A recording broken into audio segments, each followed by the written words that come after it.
हाँ, तो आज हम बात करने वाले हैं चैप्टर 4 डिटरमिनेंट 12th मैथमेटिक्स, ठीक है। और हमने एनसीईआरटी के पहले लेक्चर में एनसीईआरटी की 4.1 एक्सरसाइज कंप्लीट कर दी है। ये 4.1 के जस्ट बाद जो डिटरमिनेंट की प्रॉपर्टी है उसके बारे में हम आज बात करते हैं, ठीक है। तो ये प्रॉपर्टी 6 प्रॉपर्टी है, उसमें से 5 हमने लिख दिए हैं, इसमें स्पेस नहीं है, 6वां भी लिख के बताएंगे। तो फर्स्ट प्रॉपर्टी क्या है? The value of the determinant remains unchanged if its two row and columns are interchanged. if its row and columns are interchanged, it means क्या है कि किसी भी डिटरमिनेंट का अगर सारे रो को सारे कॉलम को अगर इंटरचेंज कर दें तो उसकी जो डिटरमिनेंट की वैल्यू है वो क्या होगी? वो रिमेन्स अनचेंज, वो चेंज नहीं होगा। अब इसको हम एग्जाम्पल से इस चीज़ को वेरीफाई करते हैं, ठीक है। तो इस एग्जाम्पल से हम वेरीफाई करते हैं। तो एग्जाम्पल आपका एनसीईआरटी में 6 दिया हुआ है, वो दिया हुआ डिटरमिनेंट दिस 2 - 3 5 6 0 4 1 5 - 7, ठीक है। अब देखिए वीडियो छोटा इसलिए हमने पहले सॉल्व कर दिया है। तो अब देखिए हमने क्या किया कि इसमें देखा कि सेकंड कॉलम में या सेकंड रो में ही एक एंट्री 0 है, तो इसी करस्पॉन्डिंग क्या सेकंड कॉलम या सेकंड रो के, तो सेकंड रो करस्पॉन्डिंग हम इसका एक्सपेंशन कर रहे हैं, ठीक है।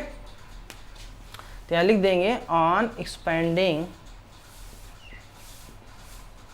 along R2, along R2 हमने एक्सपेंड किया। कैसे किया? देखिए ये देखिए हमने फर्स्ट एंट्री लेंगे यहाँ तो हो जाएगा 6। अब इसकी पोजीशन क्या? -1 power second row first column, तो -1 पावर 2 + 1 ये 6। अब इसकी जो पोजीशन उसको डिलीट कर दिया, यानी सेकंड रो फर्स्ट कॉलम, तो second row first column delete करेंगे क्या मिलेगा? इसको डिलीट कर दीजिए, इसको डिलीट कर देंगे मिलेगा -3 5 5 - 7 3 - 5 - 3 5 5 - 7। अब इसको हम सिंप्लीफाई करेंगे तो क्या मिलेगा? देखिए इसको जब सिंप्लीफाई करेंगे तो अब देखिए प्लस देखिए ये आपका सेकेंड एलिमेंट देते तो ये है आपका 0। अब इसकी पोजीशन क्या? -1 power second row second column, ये हो जाएगा। अब इसकी पोजीशन डिलीट करिए, second row second column delete करिए तो मिलेगा 2 1 5 - 7 2 2 - 5 है और ये 1 - 7, ठीक। अब थर्ड एंट्री देखिए तो ये 4 लिख दिया। इसकी पोजीशन क्या है? ये इसकी पोजीशन है आपका third second row third column, तो -1 पावर 2 + 3 और ये 4। अब इसकी पोजीशन डिलीट करिए, यानी कि सेकंड रो आपका सेकंड रो और थर्ड कॉलम को हमने डिलीट किया। तो सेकंड रो थर्ड कॉलम को जब डिलीट करेंगे तो क्या मिलेगा?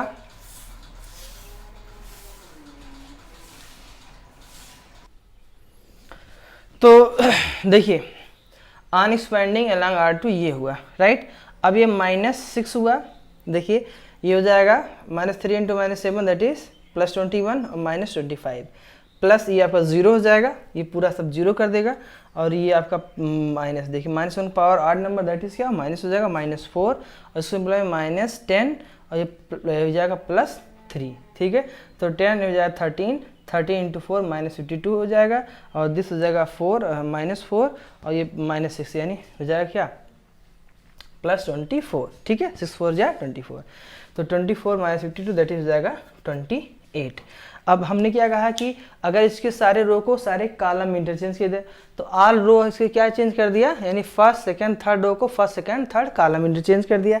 तो देखिए क्या मिलता है, तो फर्स्ट रो को 2 - 3 5 2 - 3 5 सेकंड रो 6 0 4 तो 6 0 4 1 5 - 7 तो 1 5 - 7 ये हो जाएगा। अब इसको फिर भी किसी रो किसी कॉलम करस्पॉन्डिंग एक्सपेंड कर देंगे तो देखिए हमने क्या किया, सेकंड रो देखिए यहाँ पर ये सेकेंड रो में हमने चेंज कर दिया क्योंकि सेकेंड रो के अकॉर्डिंग हमने इसको एक्सपेंड कर दिया, ठीक है। अलॉन्ग R2 के हम करस्पॉन्डिंग एक्सपेंड कर दिए। तो बिल्कुल यही रूल लगाया इसमें। देखिए इस -1 पावर इसकी पोजीशन क्या है? Second row first column into क्या होगा -3। अब इसकी पोजीशन जो उसको डिलीट करिए, उस रो उस कॉलम को सेकेंड रो फर्स्ट कॉलम को डिलीट कर दीजिए तो मिलेगा 6 1 4 - 7 दिस हो जाएगा प्लस -1 पावर 2 + 2 इसकी पोजीशन क्या हो जाएगी? सेकंड रो सेकंड कॉलम, तो इंटू 0। अब इस पोजीशन को डिलीट करिए तो मिलेगा 2 1 5 - 7 ये हो जाएगा प्लस -1 की पावर इस एलिमेंट की करस्पॉन्डिंग देखिए तो इस एलिमेंट की पोजीशन क्या है? सेकंड रो थर्ड कॉलम, तो -1 पावर 2 + 3 और एलिमेंट क्या हो जाएगा? ये आपका हो जाएगा 5। अब इसकी पोजीशन को क्या कर देना है? डिलीट कर देना है। तो क्या मिलेगा? 2 6 5 4, तो ये 2 6 5 4 मिला।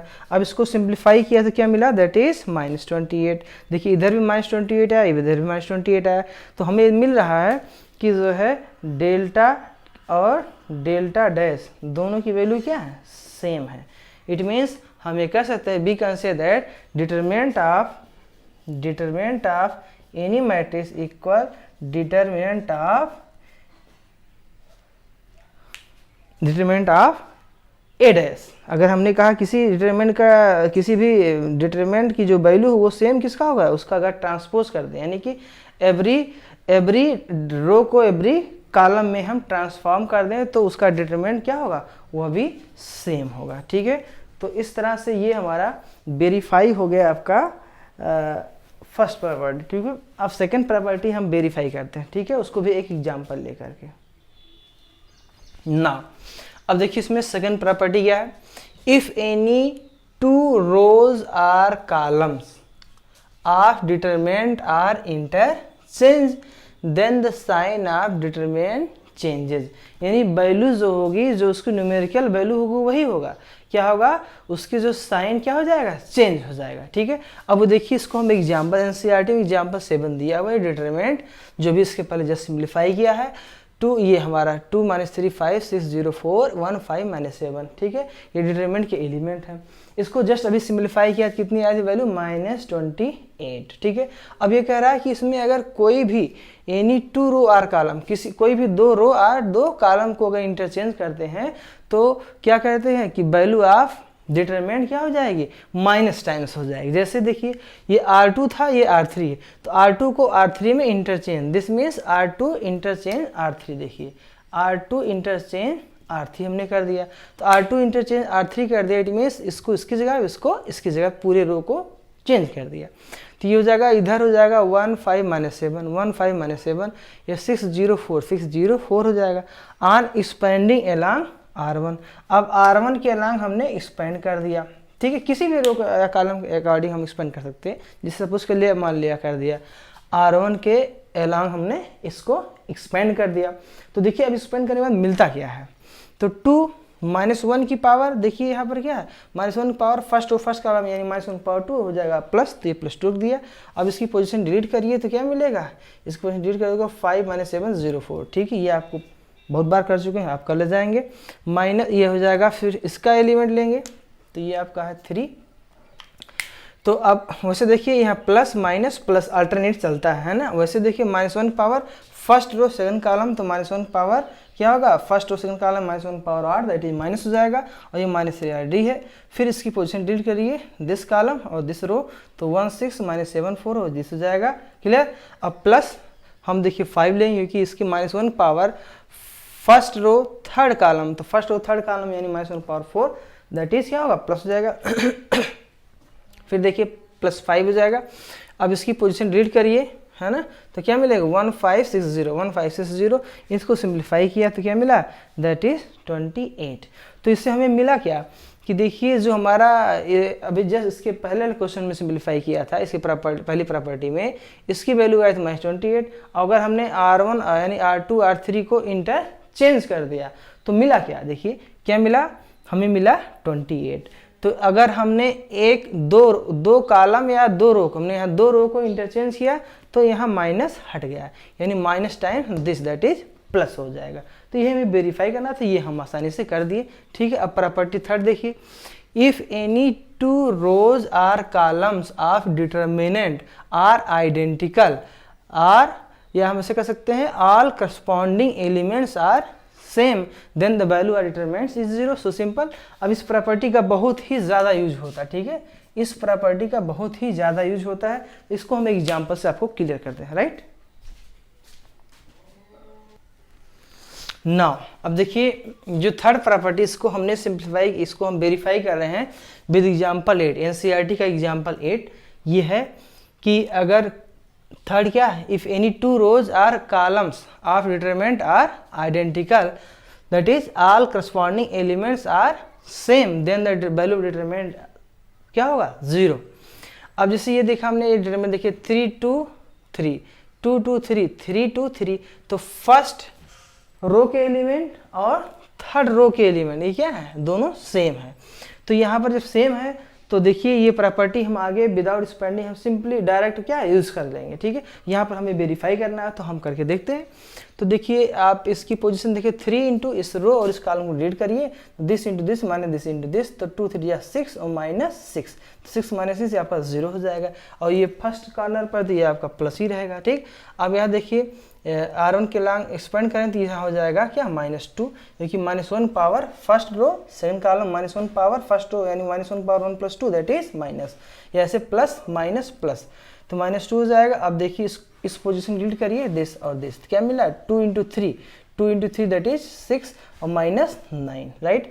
अब ऐसे देखिए इसके करस्पॉन्डिंग ओपन करेंगे दिस रो और दिस कॉलम रीड करिए तो 3 2 6, ये आपको क्या होगा इस रो को और इस कॉलम को रीड करिए तो क्या मिलेगा 2 2 4 4 -6, तो 4 -6 इसको सिंप्लीफाई किया तो मिला क्या 0, क्या मिला 0। और हमें यही दिखाना था कि क्या अगर किसी भी डिटरमिनेंट के 2 रो या 2 कॉलम अगर सेम है, जैसे यहाँ पर हम बताया कि दिस और दिस क्या सेम है, तो इसकी वैल्यू क्या 0 आएगी, ठीक है। अब हम कभी भी क्वेश्चन में देखेंगे डायरेक्ट हम यूज करेंगे कि this and this row are identical, so value of determinant this equal 0। बस ये हम वेरीफाई कर दिए और यही आपके एज ए प्रॉपर्टी हम यूज करेंगे, ठीक है। आई होप आपको हमारी बात समझ में आ रही होगी, कोई कंफ्यूजन तो नहीं इसमें। अब नेक्स्ट प्रॉपर्टी देखते हैं। नाउ अब देखिए हम इस फोर्थ जो हमारी प्रॉपर्टी है उसको हम कैसे वेरीफाई करते हैं। तो देखिए इसमें जो है each element of row or column of determinant is multiplied by a constant K, ठीक, थर्ड तक हो गया। Each element of row or column of determinant is multiplied by a constant K, then its value gets multiplied by K, ठीक है। इसकी value क्या होगी के से मल्टीप्लाइड हो जाएगी, क्लियर। तो अब इसको आप देखिए कैसे समझते हैं। ये हमारा एग्जाम्पल लाइन एनसीईआरटी का है। देखिए ये आपका एलिमेंट 1 2 18 36 1 3 4 और 17 3 6। अब आप देखिए कि इसमें कुछ फैक्टर आपके कॉमन हो रहे हैं, ठीक है। इसको अगर 6 इंटू 17 कर दें तो ये हो जाएगा 102। अब इसको 6 इंटू 3 और 6 इंटू 6, तो आपको दिख रहा है कि देखिए जो आपका ये फर्स्ट रो है, फर्स्ट रो में आपका ये 6 देखिए 6 कॉमन है कि नहीं, 6 इधर भी कॉमन, 6 इधर भी, 6 इधर भी कॉमन है। फर्स्ट सेकंड थर्ड कॉलम में 6 कॉमन है। तो अगर किसी भी मैट्रिक्स किसी भी डिटरमिनेंट के किसी भी रो में या किसी भी कॉलम में अगर कोई एलिमेंट क्या है कॉमन, उसको हम we can take common outside, right. तो 6 यहाँ कॉमन, 6 हमने क्या कर लिया बाहर कर लिया, तो यहाँ बचा 17, इधर 3 इधर 6, बाकी एज इट इज लिख दिया। अब आपको दिख रहा है कि देखिए ये फर्स्ट रो और थर्ड रो क्या है सेम है। तो जब फर्स्ट रो और थर्ड रो सेम होगा तो ऑब्वियस सी बात है कि क्या हो जाएगा, इसकी वैल्यू 0 हो जाएगी, इसकी वैल्यू 0 हो जाएगी। अच्छा, बात रही फोर्थ प्रॉपर्टी की, तो फोर्थ प्रॉपर्टी क्या कहता है, if each element of row or column of determinant is multiplied by a constant K, then its value gets multiplied by K. अब देखिए क्या कैसे क्या कह रहा है, अगर किसी भी डिटरमिनेंट के किसी भी रो या कॉलम का एलिमेंट किसी कांस्टेंट के से मल्टीप्लाइड है, तो जैसे हमने देखा कि ये फर्स्ट रो का एलिमेंट क्या है, फर्स्ट रो के एलिमेंट 6 से मल्टीप्लाइड है। Each element of first row is multiple of 6, तो उसको हम 6 को हम कॉमन आउट कर सकते हैं। तो ये आपका 17 3 और 6 मिला फर्स्ट रो का एलिमेंट, और 1 3 4 एज इट इज है, क्लियर। अब देखिए 17 और 3 और 6 ये एज इट इज है ही है। तो यही कह रहा है किसी भी रो या कॉलम में कोई एलिमेंट ईच एलिमेंट किस मल्टीप्लाइड है तो क्या होगा, उसकी जो वैल्यू होगी वो उस कांस्टेंट से मल्टीप्लाइड, यानी ये जो भी वैल्यू है ये 6 से मल्टीप्लाइड है। अब इसकी वैल्यू क्या है 0 है, क्योंकि ये दो रो या 2 कॉलम अगर सेम होते हैं तो उसकी वैल्यू क्या, उसकी वैल्यू आपकी 0 होती है, तो 0 इंटू 6 आपका 0 हो जाएगा। अब देखिए रिमार्क इसमें कुछ कह रहा है, by this property we can take out any common factor from any one row और any one column by given by determinant, ठीक है। और किसी भी डिटरमिनेंट किसी रो या कॉलम में कोई एलिमेंट कॉमन, उसको इसको क्या कर लेंगे, उसको हम कॉमन आउट कर लेंगे, ठीक है। कोई फैक्टर कॉमन हो रहा तो देखिए if corresponding element of any 2 rows or column of determinant are proportional, ठीक है, कोई भी दो रो या दो कॉलम के करस्पॉन्डिंग एलिमेंट क्या प्रोपोर्शन में होंगे, right, or proportion that is in the same ratio then its value is 0।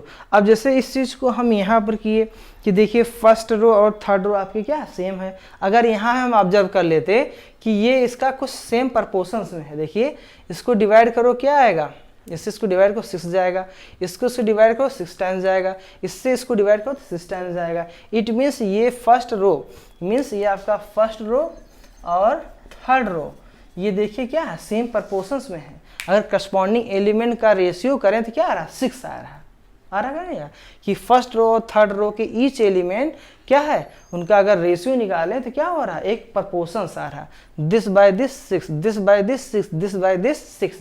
तो ये हमारा जब इस तरह कहीं हम ऑब्जर्व कर ले जाए कि किसी भी डिटरमिनेंट के कोई दो रो या दो कोई कॉलम क्या हो सेम प्रोपोर्शंस में हो तो उसकी वैल्यू क्या होती है 0 होती। ये आपका ये रिमार्क कह रहा है, ठीक है। तो अगर हमें ये वैल्यू ये प्रॉपर्टी हमें अगर लर्न रहेगी तो शायद हमें इतना करने की ज़रूरत नहीं पड़ेगी, हम यही देखते ही तुरंत उसको 0 कर देंगे। तो इस प्रॉपर्टी का यूज़ ज़्यादातर हम क्या करते हैं कंपटीशन में आता है वहाँ भी बहुत यूज़ करते हैं और बोर्ड में भी पूछा जाता है कि इवेलुएट दिस विदाउट एक्सपेंडिंग, ठीक, by using the property. I hope आप हमारी बात समझ पा रहे हो। तो ये आपका फोर्थ प्रॉपर्टी वेरीफाई हो गया, इसमें 2 रिमार्क थे उन दोनों को भी हमने समझा दिया। अब देखिए फिफ्थ वाला जो आपका प्रॉपर्टी है उसके बारे में बात करते हैं। नाउ अब देखिए इसमें हम बात करते हैं कि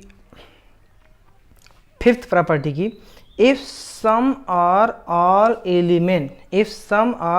element of a row or column of determinants are expressed as sum of 2 or more terms, then the determinant can be expressed as sum of 2 or more determinant। देखिए बात क्या कह रहा है कि कह रहा है कि फिफ्थ प्रॉपर्टी अगर सम और ऑल एलिमेंट किसी रो या किसी आलम के कुछ या सभी एलिमेंट क्या हो रहे हों उनको एक्सप्रेस कर सके as a some of 2 or more terms में। देखिए अब देखिए हम एग्जांपल 10 है एनसीईआरटी का, आपका सेकेंड रो का ईच एलिमेंट, ठीक है, सेकेंड रो के ईच एलिमेंट में देखिए 2 टर्म के फॉर्म में ये लिखा हुआ है ना, ये 2 टर्म, ठीक है। तो इसको हम 2 टर्म में हम एक्सप्रेस कर सकते हैं। देखिए कह रहा है express as some of 2 or more terms then the determinant can be. अब ये हमारा इस डिटरमिनेंट को हम 2 डिटरमिनेंट के फॉर्म में एक्सप्रेस कर सकते हैं, ठीक है। और यहाँ पे सो भी करना, सो दैट दिस इक्वल 0। इस क्वेश्चन में भी कह रहा है कि दिस इक्वल 0 को सो भी करना है। और ये हम इसी एग्जाम्पल सहारे इस फिफ्थ प्रॉपर्टी को भी वेरीफाई कर दे रहे हैं, ठीक है, कि कोई भी डिटरमिनेंट का अगर कोई भी रो या कॉलम के एलिमेंट यानी ईच यानी कुछ या सभी एलिमेंट 2 या 2 से ज़्यादा यानी 2 और मोर देन 2 टर्म्स में अगर एक्सप्रेस किया गया है तो उस डिटरमिनेंट को 2 और मोर देन 2 डिटरमिनेंट में हम उसको एक्सप्रेस कर सकते हैं, ठीक है। देखिए भाई ये आप फर्स्ट रो के एलिमेंट ये तो एजिटेड रहेगा, ठीक। अब इसको हम करते क्या है, जो सेकंड रो के एलिमेंट है तो उसको फर्स्ट एलिमेंट लेंगे ए बी सी, तो ए बी सी हो गया, और थर्ड रो के एलिमेंट एजिटेड लिख देंगे। फिर प्लस क्या करते हैं, जो हमारा सेकेंड डिटरमिनेंट बनेगा तो फर्स्ट और थर्ड रो के एलिमेंट एज इट इज लिखा जाए। ये बात ध्यान समझना कि फर्स्ट और थर्ड रो के एलिमेंट एज इट लिखा है जो इसमें है, बस आपका जिसमें एडिशन है उसी में चेंज हो जाए, यानी सेकंड रो के ईच एलिमेंट में x + 2 a + 2x b + 2y c + 2z, तो इसमें क्या कर देंगे सेकंड एंट्री लिख देंगे जैसे 2x 2y और 2z, ठीक है। तो ये हम ब्रेक कर देते हैं। अगर किसी भी एक रो या किसी भी एक कॉलम के अगर एलिमेंट ईच एलिमेंट या कुछ एलिमेंट अगर 2 टर्म्स के या मोर देन 2 टर्म्स के अगर हमें एक सम में लिखा गया है तो उसको 2 या 2 से ज़्यादा डिटरमिनेंट हम ब्रेक कर सकते हैं।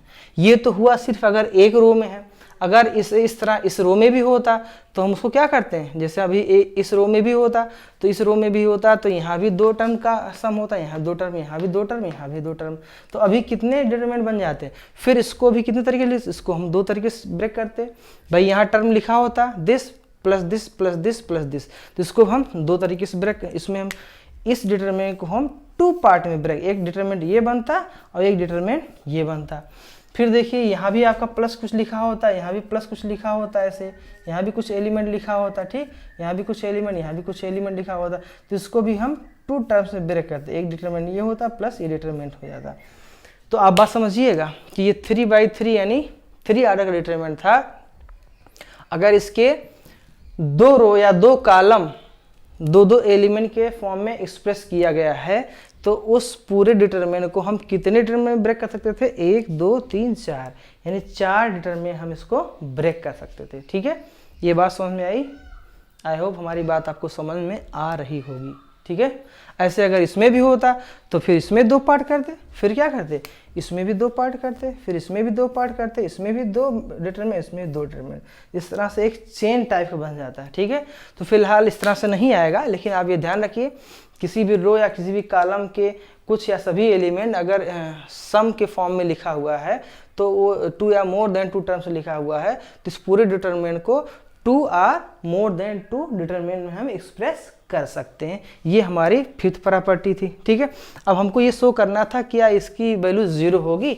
तो देखिए अब भी ऐसी बात है, यहाँ ABC है, इधर भी ABC, यानी कि आपका जो ये आपका R1 है और ये क्या R2, तो R1 और R2 जो है क्या है आइडेंटिकल है, यानी फर्स्ट और सेकंड रो के एलिमेंट सारे सेम है तो इसकी वैल्यू क्या हो जाएगी, ये आपका 0 हो जाएगा। फिर यहाँ पर देखिए सेकेंड रो का जो एलिमेंट था, सेकेंड रो का जो एलिमेंट था वो देखिए ABC है। अच्छा यहाँ पर देखिए 2x 2y और 2z, बट यहाँ पर क्या x y z। तो अभी जस्ट देखिए प्रॉपर्टी इसमें कुछ थी, क्या प्रॉपर्टी थी, यहाँ देखिए, यानी 4th प्रॉपर्टी में एक हमारा रिमार्क भी बताया कि if corresponding element of any 2 rows or column of determinant are proportion that is in the same ratio then its value is 0। तो ये मैट्रिक्स में देखिए ये आपका सेकेंड रो और थर्ड रो कि एलिमेंट जो है करस्पॉन्डिंग एलिमेंट सेम प्रपोर्शंस में है, this by this two, this by this two, this by this two, यानी सेकेंड रो और थर्ड रो के एलिमेंट क्या है करस्पॉन्डिंगली सेम प्रपोर्शंस में है तो इसकी वैल्यू भी 0 हो जाएगी। इस रिमार्क का यूज़ किया। ठीक है, ये बात समझ में, अगर नहीं समझ में आता है तो यहाँ से 2 कॉमन कर लो तो इधर 2 मल्टीप्लाई हो जाएगा। ठीक है, तो यहाँ क्या हो जाएगी, यहाँ 2 में मल्टीप्लाई और ये डिटरमिनेंट एज इट इज पूरा एज इट इज रहेगा। फिर यहाँ x y z, ये भी x y z आएगा तो ये 2 रो कॉमन हो जाएंगे, ये सेम हो जाएंगे तो इसकी वैल्यू क्या हो जाएगी 0 हो जाएगी। इसलिए 0 × 2 क्या हो दैट इज आपका 0 हो जाएगा और इसकी वैल्यू ऑलरेडी 0 है। ये बात समझ में आई, आई होप आपको समझ में ज़रूर आ रहा होगा। ठीक है, तो ये 0 ये भी 0, तो 0 + 0 क्या हो दैट इज 0 और यही हमें प्रूफ करना था, क्या हमें शो करना था क्या इसकी वैल्यू 0 है, तो ज़रूर इसकी वैल्यू 0 है। अब 6th प्रॉपर्टी की हम बात करते हैं। तो अब हम बात करते हैं 6th प्रॉपर्टी जो लास्ट प्रॉपर्टी है।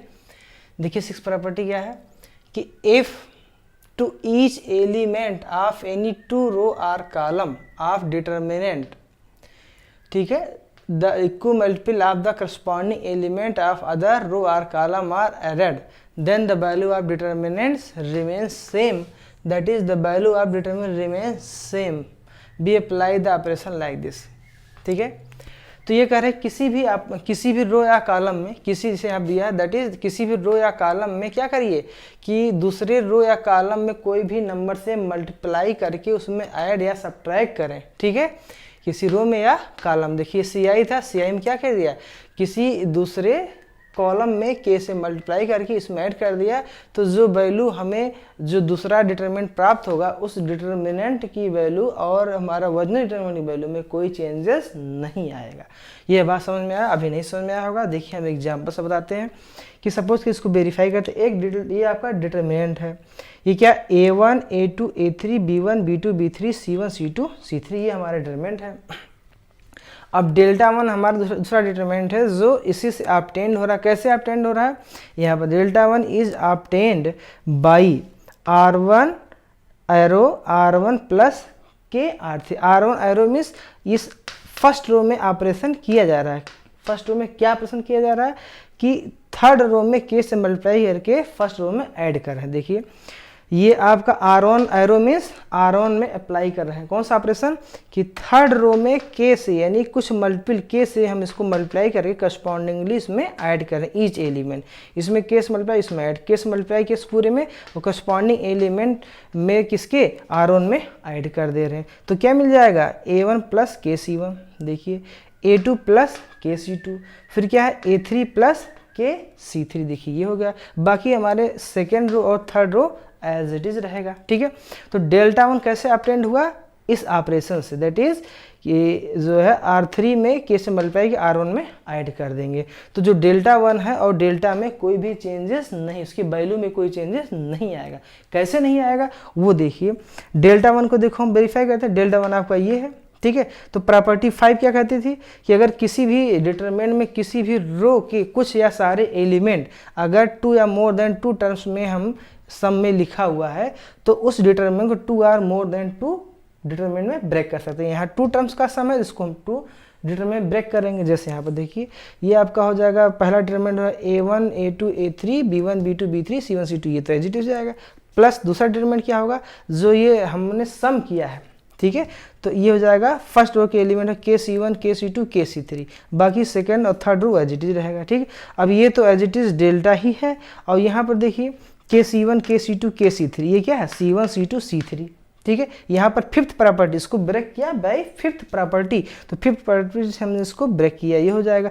अब देखिए फर्स्ट रो और ये आपका कौन सा है, थर्ड रो, तो फर्स्ट रो और थर्ड रो क्या है, एकदम सेम है। जब फर्स्ट रो और थर्ड रो सेम है, दैट इज सेम प्रपोर्शंस में, देखिए ये क्या है, दिस बाय दिस के, दिस बाय दिस के, दिस बाय दिस के, यानी कि फर्स्ट रो और थर्ड रो अगर सेम प्रपोर्शंस में होगा दैट इज ये क्या होगा, जीरो होगा, जीरो हो जाएगा। तो zero plus this that is delta, तो delta plus zero that is delta. तो कुल मिला के हमें क्या मिला, delta 1 equal delta, delta 1 equal delta. 6 property हम वेरीफाई कर दिए कि डेल्टा 1 इक्वल डेल्टा, यानी किसी भी अगर डिटरमिनेंट को कैसे पाया जाए, if each element of any 2 row or column of determinant, किसी भी डिटरमिनेंट के रो या कॉलम को क्या कर दे, equal multiple of corresponding element of other row. यानी जैसे हमने बताया कि डेल्टा 1 कैसे फाइंड आउट किया, यानी कि ये जो आपका R1 था, R1 में हमने ऐड किया, क्या कर दिया, इसी के करस्पॉन्डिंग जो हमारा R3 एलिमेंट था करस्पॉन्डिंगली इक्वल मल्टीपल यानी K से सभी मल्टीप्लाई करके इसमें ऐड कर दिया। तो जो हमारा डिटरमिनेंट मिलेगा इसकी वैल्यू और इसकी वैल्यू कोई चेंजेस नहीं होगा, वैल्यू सेम होगी। कैसे, इसको वेरीफाई किया, इसको 2 पार्ट में बाय प्रॉपर्टी फिर ब्रेक किया और ये सेम है, प्रपोर्शंस में हो रहा है, R1 R3 जीरो हो जाएगा, जीरो प्लस दिस यानी कि आप डेल्टा हो जाएगा। तो डेल्टा 1 इक्वल क्या है, डेल्टा 1 इक्वल डेल्टा हो जाएगा, डेल्टा 1 इक्वल डेल्टा। ये हमारी 6 प्रॉपर्टी यही कह रहा था। Then the value of determinants remains same, that is value of determinant remains same be apply this operation. जैसे हमने बताया किसी भी रो में ऑपरेशन कर रहे हैं, कैसा कि उसी करस्पॉन्डिंग दूसरे जो हमारा रो होगा करस्पॉन्डिंग क्या कर रहे हैं, ईच एलिमेंट करस्पॉन्डिंग उसमें इक्वल मल्टीपल से मल्टीप्लाई करके उसमें ऐड कर दे रहे हैं। तो जो इस तरह ऑपरेशन करने के बाद जो डिटरमिनेंट मिलेगा, इस ऑपरेशन अप्लाई करने के बाद जो डिटरमिनेंट मिलेगा उसकी वैल्यू में और आपकी ओरिजिनल डिटरमिनेंट में कोई भी वैल्यू में चेंजेस नहीं आएगा। ये आपकी 6 प्रॉपर्टी थी, तो इसका भी हमें बहुत ज़्यादा यूज़ मिलेगा देखने को, ठीक है। आई होप हमारी बात आपको समझ में आ रही होगी। लेकिन गर्मी तो बहुत है, फिर भी वीडियो तो हम बना रहे हैं कि आपको हमारी बात समझ में आवे, और आई होप आपको हमारी बात समझ में ज़रूर आई होगी। 1 बार 2 बार 3 बार देखिए ज़रूर समझ में आएगा, ठीक है। तो अब देखिए हम बात करते हैं नेक्स्ट जो आपका एज ए रिमार्क है। देखिए क्या रिमार्क है, ये रिमार्क की बात करते हैं। देखिए first, if delta 1 is the determinant, delta 1 is the determinant obtained by applying this operation। किसी भी यानी कोई भी डेल्टा 1, किसी भी डेल्टा से डेल्टा 1 अगर हमें ऑब्टेन करना है, ठीक है, कैसे कि RI यानी किसी ith रो में क्या करना है, K से मल्टीप्लाई कर दें, या किसी भी ith कॉलम में K से मल्टीप्लाई कर दें, तो क्या होगा, टू डिटरमिनेंट जो होगा वो क्या होगा, डेल्टा 1 इक्वल के डेल्टा होगा।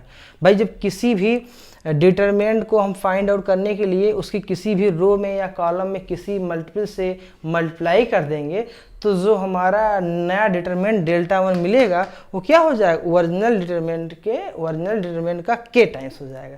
क्योंकि इस डिटरमिनेंट के यानी इस डिटरमिनेंट के किसी एक रो या किसी एक कॉलम में क्या किया गया है, के से मल्टीप्लाई किया गया है। तो क्या हो जाएगा, नया डिटरमिनेंट हो के टाइम्स ओरिजिनल डिटरमिनेंट की वैल्यू के इक्वल होगा, ठीक है। इस प्रॉपर्टी को देखना, इस प्रॉपर्टी को और इस प्रॉपर्टी को ध्यान देना, आप कंफ्यूजन ना हो।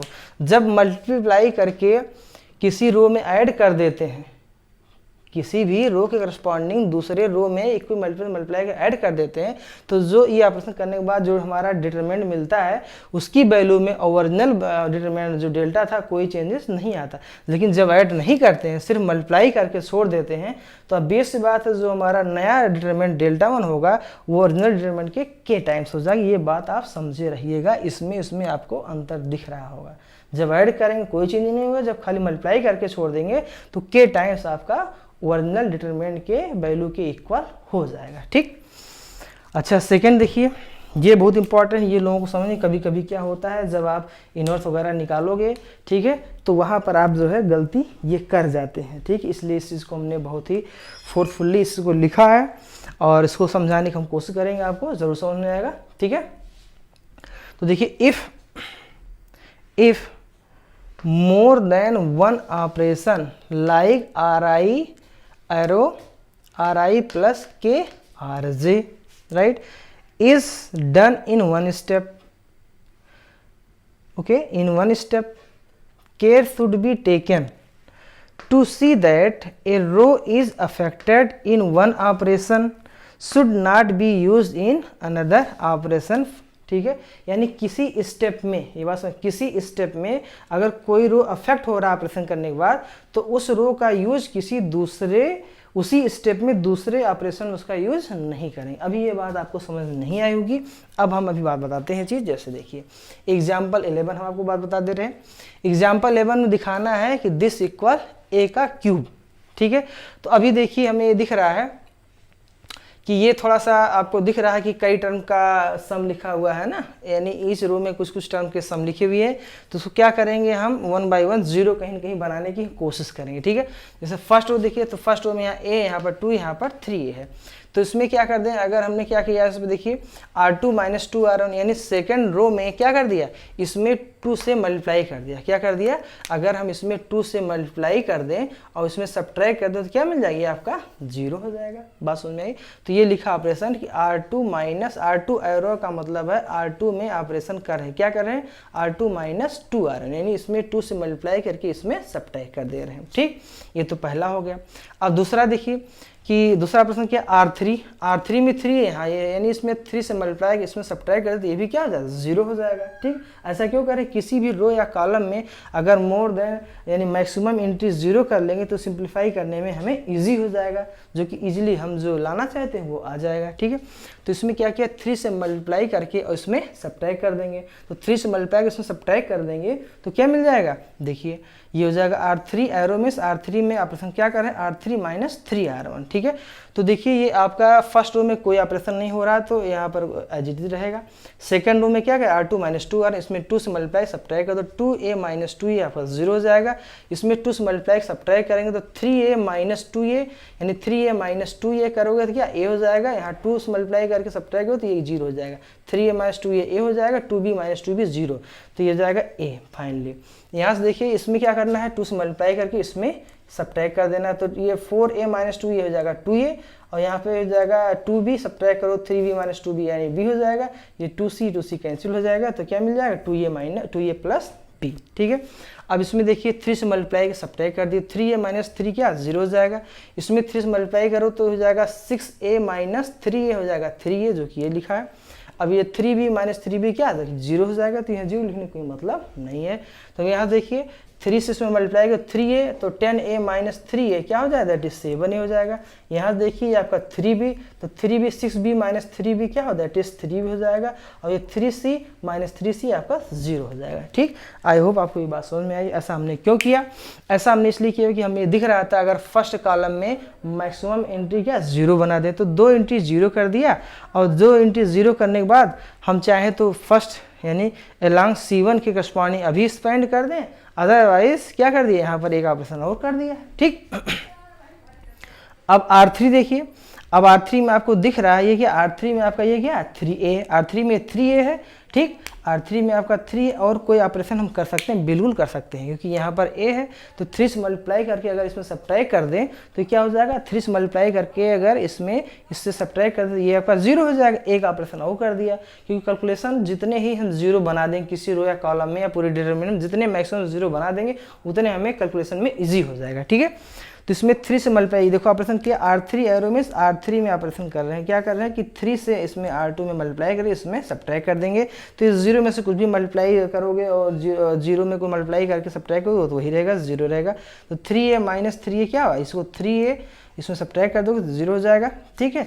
और यहाँ पर देखिए 7 है, इसको 3 से मल्टीप्लाई करोगे तो हो जाएगा कितना, 3 to 6, तो 7a माइनस 6 से हो जाएगा a, और यहाँ 3b माइनस 3b आपका 0 हो जाएगा, ठीक है। तो ये तो यही रहेगा सिर्फ, बाकी फर्स्ट और सेकेंड रो आपका, फर्स्ट और second row as it is है, फर्स्ट और second row as it is है। अब आपको दिख रहा है कि इस डिटरमिनेंट में क्या हो रहा है, इस डिटरमिनेंट देखिए कि 3 0 हमने बना लिया और किसी एक ही कॉलम में 2 0 है। अब बेस बात, हम इसका एक्सपेंशन किसके अलांग करेंगे, इस डिटरमिनेंट का एक्सपेंशन अलांग फर्स्ट कॉलम करेंगे। अगर फर्स्ट कॉलम के करस्पॉन्डिंग एक्सपेंशन करेंगे तो हमें कैलकुलेशन में ईजी होगा। देखो क्या होगा, इसके करस्पॉन्डिंग एक्सपेंशन करो, यानी on expanding corresponding to C1, तो a के करस्पॉन्डिंग a यानी फर्स्ट रो, तो फर्स्ट रो में यहाँ प्लस ही लेते हैं, ठीक है, तो a हो जाएगा। अब इसकी पोजीशन देखिए, फर्स्ट रो फर्स्ट का हम डिलीट कर दिए, क्या बचे a to a plus b आपका 0 है और यहाँ पर a है। इसको दिस इंटू दिस आपका हो जाएगा a स्क्वायर और 0 इंटू समथिंग 0 हो जाएगा, तो a स्क्वायर माइनस 0 और a आपका आउटसाइड है, तो a into a square that is a cube हो जाएगा। तो ये हो जाएगा आपका a का क्यूब, क्लियर। तो ये फाइनली हमें दिखा दिया कि ये a का क्यूब है, ठीक। अब आपको बात आती है एग्जाम्पल, तो हमने ये समझा दिया 11, लेकिन ये जो बात है इसको आप समझिएगा कि ये प्रॉब्लम कहाँ करता है, ठीक है। ये प्रॉब्लम कहाँ करता है, इस चीज़ को आपको समझना है कि देखिए अभी इसी में हम क्या कर देते तो गलत हो जाता। देखिए इस चीज़ को, इसमें कह रहा है कि more than 1 operation like this, है ना, इस तरह कोई एक से ज़्यादा ऑपरेशन अगर कर रहे हैं in 1 step, care should be taken to see that row is affected in 1 operation. अगर कोई भी रो एक ऑपरेशन अफेक्ट हो रहा है, row is affected in 1 operation should not be use in other operation, एक ही स्टेप में। जैसे अभी बात करिए, हमने कहा कि ये जो देखिए ये रो यानी R2 और R3, ये फर्स्ट स्टेप है, ये स्टेप फर्स्ट है ना। स्टेप फर्स्ट में ध्यान रखना कि स्टेप फर्स्ट ये है, स्टेप फर्स्ट में 2 ऑपरेशन किया, यानी उस तरह का ऑपरेशन, जैसे ये बताया था कि इस तरह का ऑपरेशन, यहाँ पर देखिए इस तरह का ऑपरेशन जो है हमने स्टेप फर्स्ट में 2 ऑपरेशन किया, मोर देन 1 ऑपरेशन किया। तो जब 2 यानी मोर ऑपरेशन हमने किया एक ही स्टेप में 2, क्या किया, R2 में से क्या किया 2R1 सब्ट्रैक्ट किया, R3 में से 3R1 सब्ट्रैक्ट कर दिया। तो अब इसमें अफेक्ट कौन सा हो रहा है, R2 और R3, क्या अफेक्ट हो रहा है, यानी R2 और R3 में ऑपरेशन करते यही तो अफेक्ट होगा, R1 तो अफेक्ट होगा नहीं। तो R2 R3 अगर अफेक्ट हो रहा है तो इसका हम यूज इसमें नहीं करेंगे कि हम ऐसा कर दें कि इसमें से इसको सब्ट्रैक्ट कर रहे हैं, फिर क्या कर दें कि जो है इसमें से सब्ट्रैक्ट कर दें इसको, ये इसको 2 से मल्टीप्लाई करके इसको सब्ट्रैक्ट कर दे, ऐसा नहीं करें क्योंकि इसके साथ ऑलरेडी इसी स्टेप में ये ऑपरेशन कर रहे हैं। तो अगर R2 अफेक्ट हो रहा है तो R2 का यूज हम कहीं और नहीं करेंगे, ये बात समझिएगा। R2 में ऑपरेशन करें मीन्स R2 अफेक्ट हो रहा है, R3 में ऑपरेशन कर रहे हैं इसका मतलब R3 अफेक्ट हो रहा है। तो R3 की यूज R1 के साथ नहीं करेंगे, ठीक है, R2 की यूज R1 के साथ नहीं करेंगे, क्या करेंगे, R2 में R1 का यूज कर रहे हैं, R3 में R1 का यूज कर रहे हैं, ठीक है। तो जिसमें करेंगे वो प्रभावित होगा, ये अफेक्ट होगा, तो जो अफेक्ट होगा उसको किसी और के साथ हम यूज नहीं करेंगे, ये बात कर रहा है एक ही स्टेप में। नेक्स्ट स्टेप में हम कर सकते हैं जैसे हमने यहाँ किया। नेक्स्ट आपका ये स्टेप सेकंड है, ये आपका स्टेप सेकंड है। तो स्टेप सेकंड देखिए यहाँ पर है, ये स्टेप सेकंड क्या है, स्टेप सेकंड। अब स्टेप सेकंड में देखिए R3 तो फर्स्ट स्टेप में यूज़ किया गया था, R3 जो है फर्स्ट स्टेप में यूज़ किया, लेकिन सेकंड स्टेप में देखिए R3 में फिर यूज़ कर लिया, क्या यूज़ कर लिया, R3 माइनस 3R2। देखिए R2 और R3 दोनों यूज़ किए गए फर्स्ट स्टेप में, लेकिन नेक्स्ट स्टेप में देखिए R3 में यूज़ कर ली R2 का, क्योंकि R2 तो प्रभावित अफेक्टेड था लेकिन फर्स्ट स्टेप में था।